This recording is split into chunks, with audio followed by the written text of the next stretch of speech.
는 우리 마태와 함께 예수님 만나는 이 시간에 잘 오셨습니다. 환영하고 반갑습니다. 우리 옆에 계신 분들 반갑습니다. 우리 한번 눈빛으로 인사 나눌까요? 반갑습니다. 반갑습니다. 잘 오셨습니다. 오늘은 우리가 이 마태복음 10장 16절로 23절까지의 말씀을 나눕니다.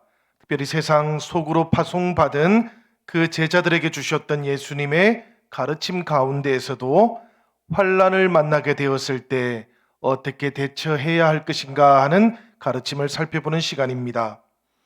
우리가 기억을 위해서 잠시 되새겨 보면 마태복음 10장은 예수님께서 제자들을 세상으로 파송하시면서 주셨던 말씀, 사역의 지침 같은 것이라고 말씀을 드렸어요.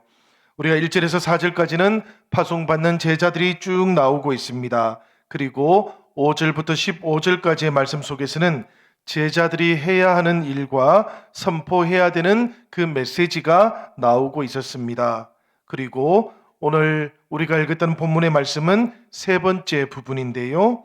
환난에 직면하게 되었을 그때에 어떻게 대처할 것인가, 우리에게 잘 알려져 있는 16절 말씀이 이 전체 본문의 중심 구절입니다. 우리 16절 말씀 다 같이 다시 한번 읽어보면 좋겠습니다. 우리 다 같이 읽겠습니다. 보라, 내가 너희를 보냄이 양을 이리 가운데로 보냄과 같도다. 그러므로 너희는 뱀같이 지혜롭고 비둘기같이 순결하라. 아멘. 양이 이리들 한가운데로 들어가면 어떻게 되겠습니까, 여러분? 죽을 수밖에 없지요. 세상 속으로 들어가는 제자들의 운명이 이와 같다라는 그런 뜻입니다. 여기에 다른 해석을 붙일 필요가 없습니다, 여러분. 그렇지만 동시에 예수님께서는 우리에게 말씀하시기를 하나님의 양들은 그럼에도 불구하고 세상 속으로 들어가야 한다, 그렇게 말씀하시는 겁니다. 왜 그런가 하면 하나님의 백성들이 목자 잃은 양처럼 세상 속에 있기 때문입니다. 여러분, 우리가 이 10장을 시작하기 전 9장의 마지막 부분을 떠올려 보시기를 바랍니다.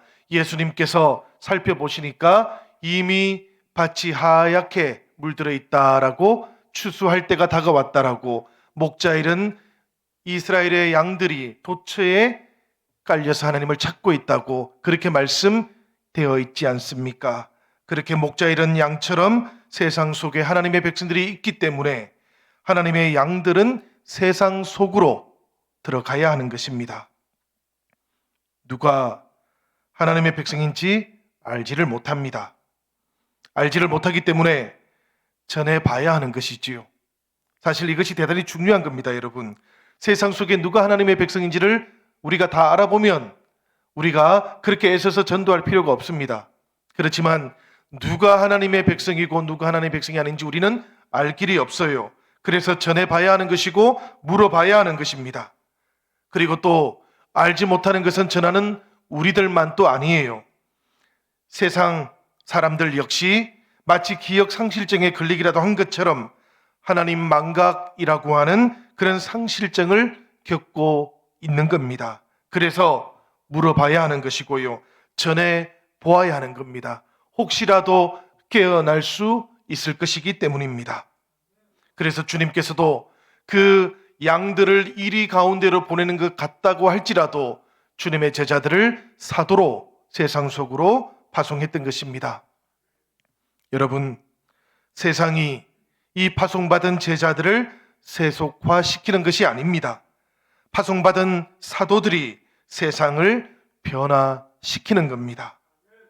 이리가 양들을 죽이는 세상이 아니고 양들이 이리를 살려내는 새 생명 잔치가 세상 속에 열려야 되기 때문에 주님께서는 제자들을 파송하셨던 것이고, 그리고 오늘 이 시대에 교회를 세상 속에 두셨던 것이고, 그리고 교회를 통해서 우리들을 세상 속으로 보내셨던 것입니다.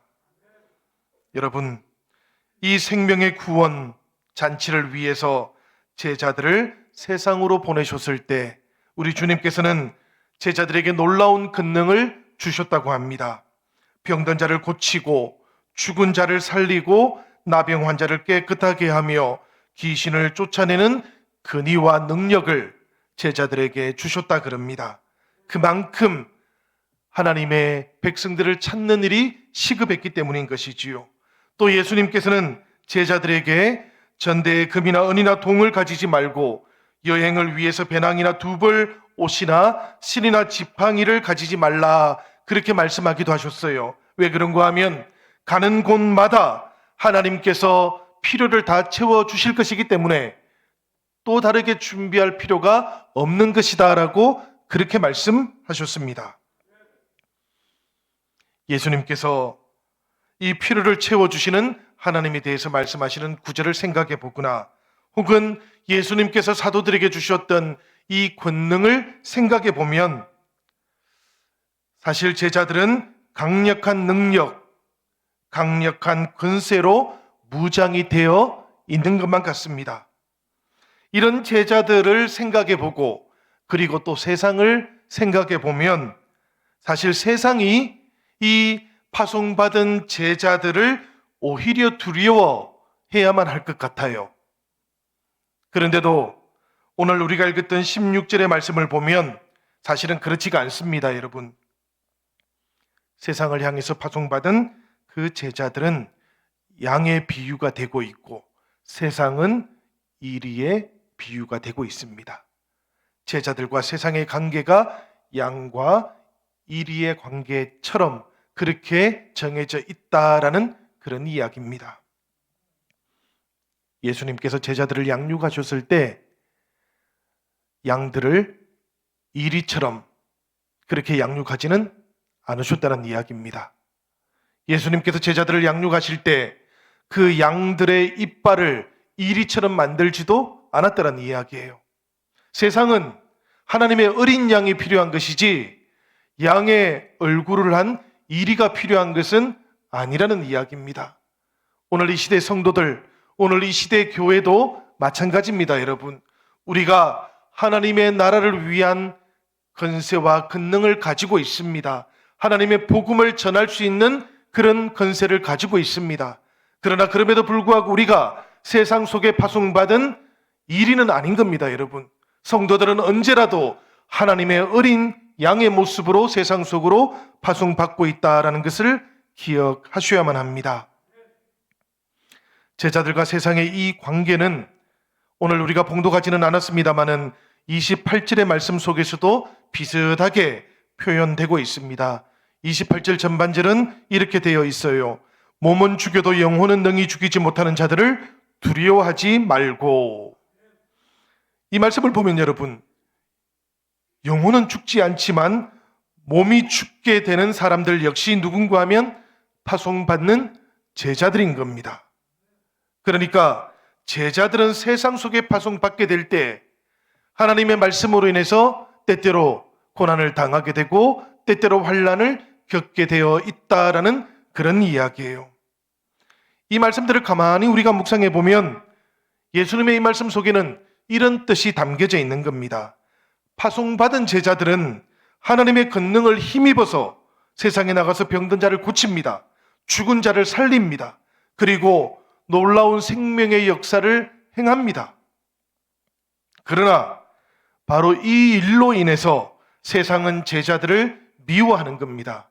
이 선포되는 하나님의 나라로 인해서 세상은 하나님의 백성들, 파송받은 사도들을 핍박한다는 겁니다. 그래서 파송받은 제자들이 환난을 겪게 되고 순교의 자리를 맞이하기까지 그런 위기를 맞이하게 되어 있다라는 그런 이야기예요. 오늘 말씀은 바로 이런 제자들의 상황이 반영되어 있는 그런 말씀인 겁니다. 그러니까 양을 이리 가운데로 보는가 같다 말씀하셨던 그 예수님께서는 바로 이런 환난과 순교의 상황을 내다보시면서 너희는 뱀같이 지혜롭고 비둘기같이 순결하여라 라고 그렇게 말씀해 주셨던 거예요. 그러니까 뱀같이 지혜롭고 비둘기같이 순결하라라는 이 말씀의 맥락, 그 배경이 뭔가 하면 환난과 순교의 상황이라는 겁니다. 그런 상황들 속에서도 복음을 전해야 하는 사도들의 근본적인 태도와 자세가 어떠해야 하는가 하는 것을 알려주셨다라는 그런 이야기입니다. 그러니 여러분, 우리가 뱀같이 지혜롭고 비둘기같이 순결하라라는 이 말씀을 평범한 우리들의 일상에 적용하면 안 되는 겁니다. 이 말씀은 아주 긴급한 상황들과 또 환난의 상황들, 그것 가운데에서 우리가 돌아보고 우리의 지침으로 삼아야 되는 그런 말씀인 것이지요. 예수님께서 세상 속으로 파송받던 제자들, 환난 가운데 던져질 그 사도들에게 주셨던 사역의 지침이 바로 뱀의 지혜 그리고 비둘기의 순결이라는 이야기입니다. 우리가 조금 더 이 말씀을 살펴볼 텐데요. 먼저는 비둘기의 순결에 대해서 한번 생각을 해보겠습니다. 우리가 구약성경 레위기를 보면 세상의 모든 짐승들은 세 가지 종류로 분류할 수가 있습니다. 첫 번째는 뭔가 하면 천하의 모든 사람들이 다 먹을 수 있도록 준비되어 있는 그런 동물들입니다. 두 번째는 하나님께서 구별하신 이스라엘 백성들이 먹을 수 있도록 정해놓은 정한 백성, 정결한 동물들입니다. 그리고 셋째는 거룩하신 하나님께 제사 드릴 수 있도록 정해놓은 정한 제사 동물들이 있어요. 이 제사 동물에는 소와 양 그리고 염소가 있습니다. 그런데 여러분, 날아다니는 짐승 가운데는 유일하게 비둘기가 포함이 되어 있습니다. 그래서 비둘기는 이 택함받은 하나님의 백성들이 먹을 수 있는 짐승이었던 것과 동시에 하나님께 제물로 쓸 수 있었던 그런 들짐승이기도 했다 그래요. 날짐승인가요? 예, 여하튼 그러니까 이 표현 속에는, 이 분류법 속에는 비둘기만이 가지고 있는 어떤 정함, 정결함이 표현되고 있는 것이지요. 그것을 예수님께서 비둘기의 순결함이라고 그렇게 불렀던 겁니다. 이 비둘기같이 순결하라라는 말씀 속에 보면 헬라어가 어떻게 되어 있는가 하면 아케라이오스라는 말로 되어 있는데요. 이 말은 보통은 순전함이라고 그렇게 번역을 합니다. 그런데 이 순전함이라는 말이 원래 어떤 의미를 가지고 있는가 하면 이것도 비둘기하고 관계가 되어 있어요. 본래 하나님께서 이 비둘기를 제사에 사용하는 동물로 정해 놓으신 것은 소나 양이나 염소를 살 수 없는 사람들, 그러니까 아주 가난한 사람들이 하나님께 제사를 드릴 수 있도록 하기 위해서 이 비둘기를 제사 동물로 정해 놓은 겁니다. 가난한 사람들이 비둘기를 들고 하나님 앞에 나오는 마음이 어떤 마음인가 구약 성경은 우리에게 알려주고 있는데요. 이 마음을 가리켜서 순전함이라고 그렇게 표현해요. 이 가난한 사람들은 세상 속에 어떤 것도 의지할 데가 없는 사람들입니다. 이 가난한 사람들은 자신이 가지고 있는 것에도 의지할 수가 없고 자신의 주변 환경들을 의지할 수도 없고 그리고 세상의 권력에 의지할 수도 없는 사람들이에요. 자신이 가지고 있는 아주 작은 것을 가지고 비둘기를 사서 하나님께 나와야 했던 사람들을 가리킵니다.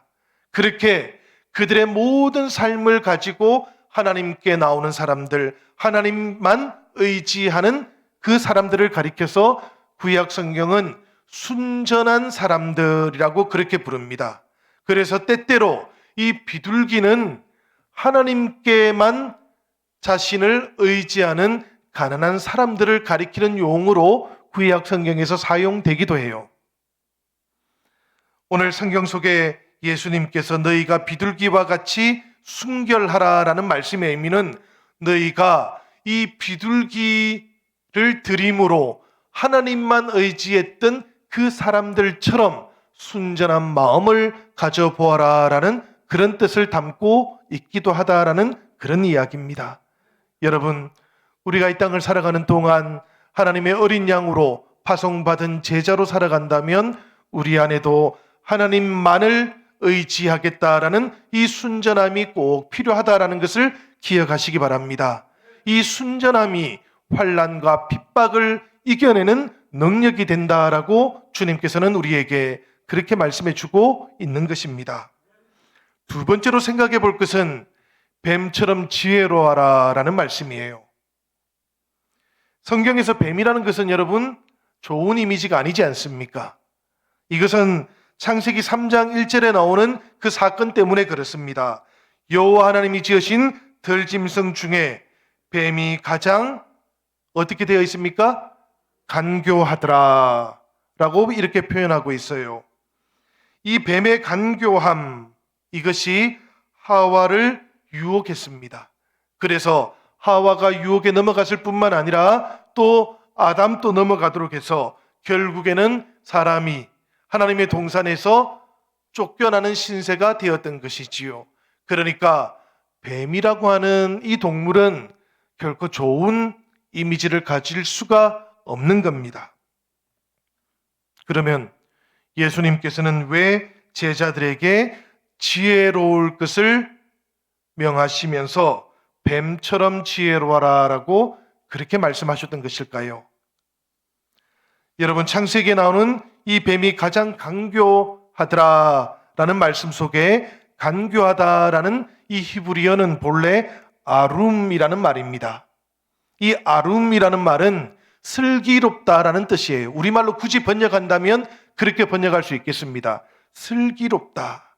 그런데 이 아룸이라는 말이 사용될 때 나쁘게 사용되면, 악용되면 슬기로움은 간교함으로 나타난다는 것이지요. 그리고 이 슬기로움이 선한 뜻을 담고 나타나게 되면 그것이 지혜로움으로 나타날 수 있는 겁니다. 그래서 구약 성경에서는 이 아룸이라는 말이 상황에 따라서 간교하다라는 말로 번역되어 있기도 하고, 또 어떤 곳에는 보면 지혜롭다라는 말로 번역되어 있기도 해요.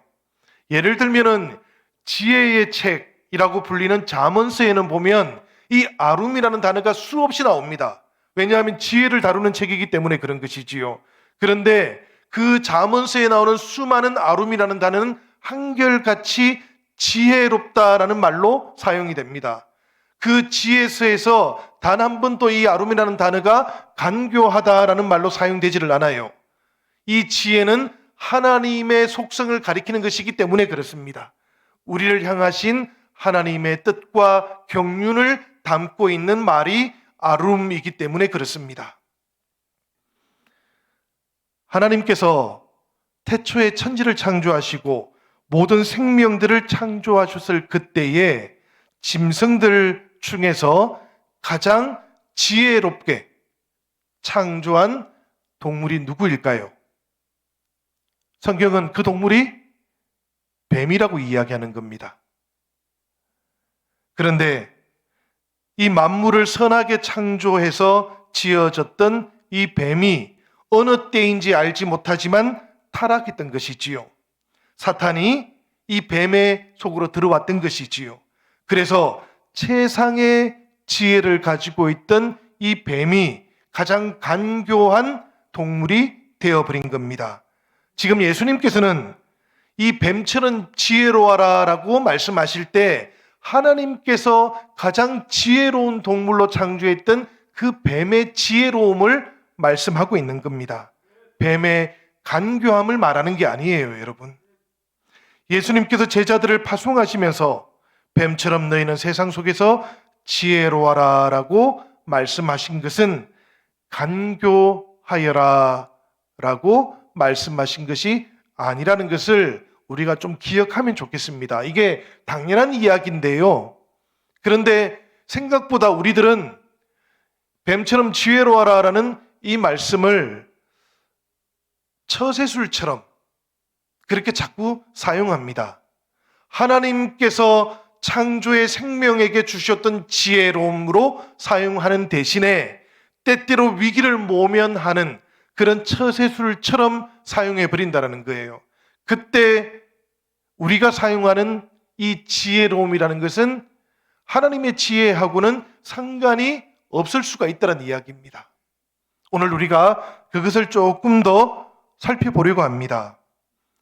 예수님께서 말씀하셨던 이 뱀처럼 지혜로워라 라는 말씀의 의미를 우리가 조금 더 살펴보려면 16절 이후에 나오고 있는 말씀들을 계속 좀 살펴보고 생각해 봐야 돼요. 17절 말씀은 이렇게 이어집니다. 사람들을 삼가라. 그들이 너희를 공회에 넘겨주겠고 그들의 회당에서 채찍질하리라. 이 말씀을 우리가 곰곰이 생각을 한번 해봅니다. 특별히 16절, 바로 앞에 있는 16절, 뱀처럼 지혜로워라 라는 이 말씀과 연결해서 이 상황을 조금 생각을 해보면 좋겠습니다. 뱀처럼 지혜로움을 발휘해가지고 위기를 모면하거나 고비가 넘어갈 줄 알았는데요. 그런데 이어지는 17절의 말씀을 보면 예수님께서는 뜻밖에도 너희들이 사람에게 끌려가기도 하고 채찍에 맞게 될 것이다 라고 그렇게 말씀하고 있는 겁니다. 이게 쉽지가 않은 상황인 거예요, 지금. 사람을 삼가라 라는 이 말씀은 사람을 조심하라 라는 말씀이고요. 사람을 의지하지도 말아라 라는 그런 의미도 함께 담고 있습니다. 그 다음 이어지는 18절을 보면 이번에는 제자들이 총독과 임금들 앞에 끌려가게 된다라고 그렇게 말씀하고 있기도 해요. 제자들이 왜 이 관리자들에게, 총독과 임금들에게 잡혀가는 겁니까? 제자들은 단지 하나님의 나라를 전했을 뿐인데 말입니다. 제자들이 비둘기의 순결함으로 인해서 핍박을 당하는 것이라면 뱀의 지혜를 통해서는 최소한 제자들이 환난이라든지 위기로부터 구출을 받아야 되는 것 아닙니까? 그럼에도 불구하고 도대체 왜 이렇게 이어지는 17절과 18절에서는 계속해서 제자들은 환난을 당하고 또 총독과 왕들의 재판에 넘겨질 것이다 라고 그렇게 말씀하고 있는 겁니까? 무슨 지혜가, 이런 지혜가 있다는 말입니까? 그래서 우리가 한번 생각해 봐야 되는 겁니다. 예수님께서 말씀하셨던 뱀처럼 지혜롭다라는 이 말씀이 우리가 평소에 흔히 생각해왔던 그런 지혜로움과 정말로 똑같은 뜻일까 생각해 봐야 되는 겁니다. 우리는 늘 그렇게 생각하지 않습니까? 우리가 세상 속에 나아가서 때때로 위기를 만나거나 어려움을 만나거나 고비를 만나게 되면 그 고비를 모면할 수 있는 지혜를 얻기 위해서 뱀처럼 지혜로워야 된다라고 늘 생각해 오지 않았습니까? 그런데 예수님께서는 제자들에게 너희가 뱀처럼 지혜로워야 한다라고 말씀하신 다음에 곧바로 이어서 오히려 제자들은 환난을 당할 것이다라고 그렇게 얘기하는 겁니다. 공회에 넘겨지기도 하고 채찍질 받기도 할 것이다라고 그렇게 말하는 겁니다. 위기 탈출 할 수 있는 지혜가 아닐지도 모릅니다, 여러분. 19절과 20절 말씀 우리가 같이 한번 읽어보도록 하지요. 19절과 20절입니다. 다 같이 한번 읽겠습니다. 너희를 넘겨줄 때에 어떻게 또는 무엇을 말할까 염려하지 말라. 그때에 너희에게 할 말을 주시리니 말하는 이는 너희가 아니라 너희 속에서 말씀하시는 이 곧 너희 아버지의 성령이시니라. 아멘. 뱀처럼 지혜롭다 라는 말씀을 우리들은 때때로 위기를 만나면, 어려움을 만나게 되면 무슨 말을 할지, 뭐라고 대답을 해야 할지 미리 내가 준비해 놓는 것, 그것을 의미하는 줄 생각을 했는데 예수님께서는 조금 다르게 제자들에게 지금 말씀하고 있는 겁니다. 그렇게 하는 것이 아니다 라고 지금 말씀하고 있는 것이지요.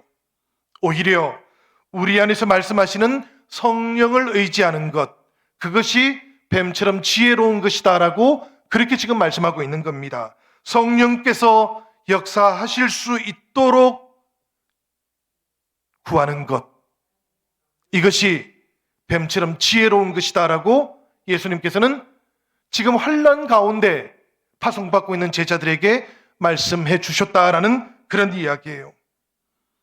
한 구절 더 볼까요, 여러분? 21절의 말씀입니다. 21절 말씀은 이렇게 되어 있지요. 장차 형제가 형제를, 아버지가 자식을 죽는 데 내주며 자식들이 부모를 대적하여 죽게 하리라. 이러한 일은 여러분 언제 일어나는 일이겠습니까? 예수님을 믿고 하나님의 나라를 믿음으로 인해서 가정에서 환난이 일어날 때 경험되는 일입니다. 이어지는 22절도 똑같습니다, 여러분. 주님의 이름으로 인하여 모든 사람에게 미움을 받게 된다라고 말씀이 이어지고 있는 것이지요. 우리가 생각해왔던 뱀처럼 지혜로워라 라는 그 말씀, 우리가 늘 우리의 삶에 적용해왔던 이 뱀의 지혜로움이라는 것은 위기 탈출을 위해서 적용 가능했던 삶의 지혜들이었습니다. 사실은 성령의 지혜, 성령께서 우리에게 행하도록 하시는 그 지혜와는 상관없었을 수가 있다라는 그런 이야기입니다. 내가 세상 속에서 대책을 만들고 내가 위기를 모면하기 위해서 때때로 세상 사람들이 가지고 있었던 그런 방법을 그대로 내 삶 가운데 적용하는 것, 그런 것이었을 수 있다는 이야기입니다. 그런데 예수님께서는 다르게 말씀하고 있는 것이지요. 결론부터 말씀을 드리면 예수님께서 말씀하셨던 뱀처럼 지혜로워라 라는 이 지혜는 하나님의 나라와 하나님의 의를 위해서 끝까지 말씀대로 행하는 것, 끝까지 하나님의 말씀대로 순종하는 것, 그것이 지혜로운 것이다라고 그렇게 말씀하는 겁니다. 모든 사람에게 미움을 당할지라도 믿음으로 나아갈 때는 끝내는 구원을 경험하게 된다라는 것을 아는 것이 지혜다라고 예수님께서는 제자들에게 그렇게 말씀하셨던 겁니다. 그것을 믿고 오늘의 환난, 오늘의 박해를 견뎌내는 것, 그것이 뱀처럼 지혜로운 것이다라고 그렇게 말씀하셨던 거예요. 그래서 오늘 우리가 읽었던 말씀의 마지막 9절, 23절을 보면 그 말씀은 주님께서 다시 오신다라는 약속과 함께 끝나고 있는 겁니다. 사실은 이 말씀과 함께 예수님께서는 누가 참으로 지혜로운 사람인가 우리에게 묻고 있는 거예요. 누가 정말로 지혜로운 사람인가 그렇게 물으시고 난 다음에 대답을 하셨던 겁니다. 이 세상이 영원하지 않을 줄을 아는 사람이 참으로 지혜로운 사람이다 라고 그렇게 대답하시는 겁니다. 세상에서 힘을 가지고 있고 세상에서 권력을 가지고 있고 세상에서 부귀를 가지고 그런 것들이 영원할 줄 알지만 그것이 결코 영원하지 않다는 것, 반드시 주님께서 오실 것이다 라는 것을 아는 사람이 지혜로운 사람이다. 그런 사람이 환난과 위기와 박해 가운데 파송을 받더라도 끝까지 비둘기의 순결함을 지킬 수 있는 하나님의 사도들이다라고 그렇게 말씀하고 있는 겁니다.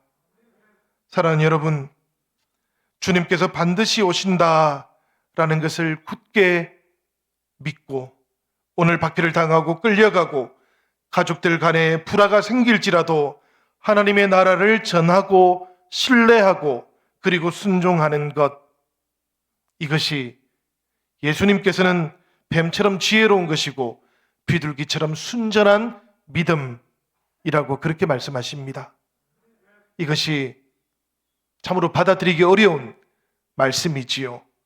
그래서 예수님께서는 내가 세상에 화평을 주러 온 것이 아니고 검을 주러 왔다라고 그렇게 말씀하셨던 것입니다. 하나님의 나라와 이리처럼 되어 있는 세상과는 함께 존재하기 어려운 것이다라고 그렇게 말씀하셨던 거예요. 그러나 이것도 우리가 꼭 아셔야만 합니다. 그 하나님께서는 바로 그 이리 같은 세상 속으로 하나님의 양들을 보내시는 겁니다. 이리 같은 세상을 하나님의 어린 양들이 변화시키도록 원하셨기 때문이에요. 그리고 하나님께서 몸소 먼저 하나님의 어린 양으로 세상 속에 오셨고 그 지혜로운 길을 걸어가셨던 것입니다. 그 길이 다름 아닌 십자가의 길이었던 것이지요. 그러니 오늘 말씀 속에 나오는 뱀처럼 지혜로워라라는 이 지혜로운 길은 다름 아닌 십자가의 길이기도 한 것입니다. 주님의 지혜가 끝까지 십자가를 피하지 않았던 것처럼 말입니다. 사도로 파송받은 제자들이 세상 속에서도 이리처럼 변하지 않고 하나님의 어린 양처럼 끝까지 순전함을 지키면서 마침내 하나님의 구원의 역사를 이루어 가는 것처럼 말입니다. 그래서 성경은 아주 분명하게 지혜라는 것이 어떤 것인지를 우리에게 이렇게 소개하고 있는 겁니다. 고린도전서 1장 18절의 말씀인데 우리 다 같이 한번 읽어보도록 하겠습니다. 우리 다 같이 읽습니다. 십자가의 도가 멸망하는 자들에게는 미련한 것이요 구원을 받는 우리에게는 하나님의 능력이라. 그렇습니다, 여러분. 세상 사람들은 십자가를 피하면 그것이 지혜로운 것이다라고 그렇게 생각하지 않습니까? 그러나 하나님의 사람들은, 하나님으로부터 오는 지혜를 받은 사람들은 주님과 함께 그 십자가를 통해서 마침내 하나님의 지혜에 도달하는 사람들인 겁니다. 우리가 이 지혜의 길을 알고 있어야만 합니다. 이 십자가의 길을 알고 있어야만 합니다. 그래야만 이 십자가의 길을 통해서 우리가 끝까지 비둘기처럼 순결할 수 있고 우리의 믿음을 지킬 수 있고 평온할 때뿐만 아니라 시험이 올 때, 위기가 올 때, 환난이 찾아올 때도 우리가 우리의 신앙을 굳게 지켜나갈 수 있기 때문인 것이지요. 여러분, 오늘 이 시대가 어쩌면 우리들 모두에게는 예수님께서 말씀하셨던 것처럼 뱀처럼 지혜롭고 비둘기처럼 순결한 믿음이 필요한 때인지 모르겠습니다. 이 지혜가 악을 악으로 맞서는 것이 아니고 오히려 하나님의 나라를 십자가의 방법을 통해서 세상 속에 나타내는 길이라면 말입니다. 세상 속에 누구도 이 지혜를 알려주지 않기 때문입니다. 세상 속에 누구도 이 하나님의 지혜의 길을 걸어가지 않기 때문에 그렇습니다. 우리가 살아가고 있는 이 세상이 오늘 말씀 속에 나오는 것처럼 어쩌면 이리들의 세상처럼 되어 있기 때문인지 모릅니다. 그래서 하나님께서는 더욱더 우리들을 세상 속으로 파송하시면서 하나님의 어린 양이 되고 하나님의 그 어린 양의 방식을 통해서 세상을 하나님의 생명의 새로운 잔치로 만들어 보라고 그렇게 우리에게 소명을 주고 계시는 것이지요. 오늘 이 말씀을 우리가 믿음으로 받아보면 좋겠습니다. 그리고 결단해 보면 좋겠습니다. 다시 한번 하나님 앞에서 하나님, 뱀처럼 지혜롭고 비둘기처럼 순결하라 말씀하셨던 그 주님의 음성을 우리의 삶 가운데, 우리의 믿음 가운데 우리가 오늘 받습니다. 그 믿음으로 살아가는 우리들 모두가 되게 하여 주시옵소서라고 그렇게 결단하는 은혜의 시간 되기를, 그렇게 삶의 시간들을 맞이하기를 우리 주님의 이름으로 간절히 축원합니다.